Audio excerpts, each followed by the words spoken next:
ID card দেখাতে পারবে এবং তার মোবাইল ফোন কি করে উনি নিয়ে ভেতরে যেতে পেরেছেন সেটার এক্সপ্লেনেশন দেবেন। আরে Trinamool Congress, a party of criminals and thugs, এরা একটা ক্রিমিনালকে ঢুকিয়েছিল as counting agent. Bablu Singh, husband of Papiya Singh, আমার এই কুর্তা ছিঁড়ার চেষ্টা করেছিল, কুর্তাটা ছিঁড়েছে, কুর্তা ছিঁড়েছে।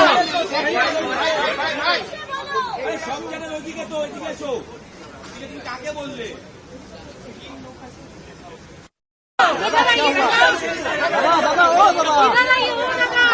ন্যাশনাল হিন্দি দাদা, ও দাদা, ও দাদা,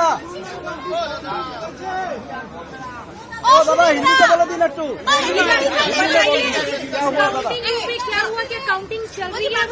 काउंटिंग तब तक नहीं चलेगा until heads roll.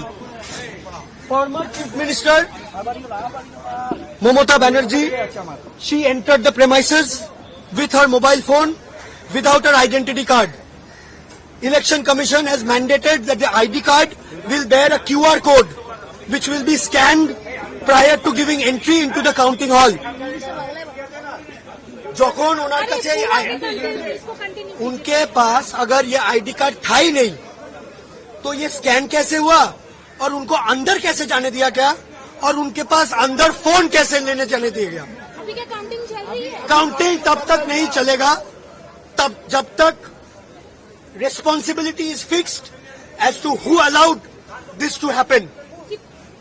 Bengal police and Kolkata police have forgotten their duty because for the last 15 years they have only been licking, I don't want to use that word, they have only been licking something.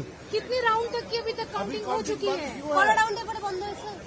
ওটা আপনি ECI এর website থেকে বলবেন, ওটা আমার confidential information আমি share করব। Counting बंद करवा के रखा है। আমার জামাটা रीजन क्या है कि काउंटिंग बंद करवा के रखा है? because Mamata Banerjee is violating the rules. If I am not being allowed to use my or get my phone inside, अगर मैं लेके नहीं जा सकता मेरा फोन, who के हरिदास पाल ममता बनर्जी जे ताके अलाउ करा होबे फोन निये जेते। अभी दोनों ही अंदर है, शुभेंदु अधिकारी, ममता बनर्जी, वो लोग कर क्या रहे हैं बता सकते हैं? Like sitting. Mamata Banerjee is not even wearing her ID card, let this also be clear.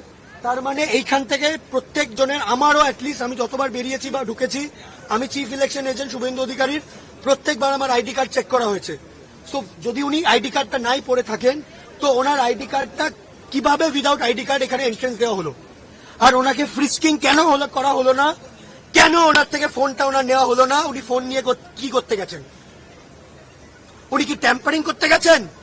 উনি এখনো ভুলে যাচ্ছেন যে উনি হেরে গেছেন, উনি প্রাক্তন হয়ে গেছেন। আর এই দলদাস পুলিশ এরা এখনো পর্যন্ত চটি চেটে যাচ্ছে, সব কটার হিসেব হবে। স্যার আপনার নাম? Chief election